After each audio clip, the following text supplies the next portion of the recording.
Welcome to our guide on fixing common Windows 11 issues in 2025. Let's explore the challenges many users face.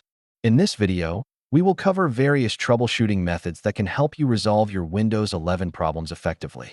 Let's start with slow performance. Adjusting your settings and optimizing resources can significantly boost your system's speed. If you're experiencing connectivity issues, checking your network settings and updating drivers can often resolve these problems. Application crashes can disrupt your workflow. Make sure your applications are updated and check compatibility. Are you facing update errors? We will guide you through troubleshooting Windows Update issues effectively. Boot issues can be concerning.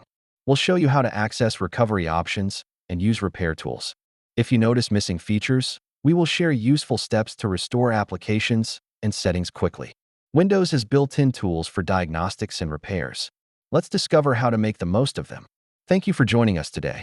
Be sure to check the description for additional resources for ongoing support.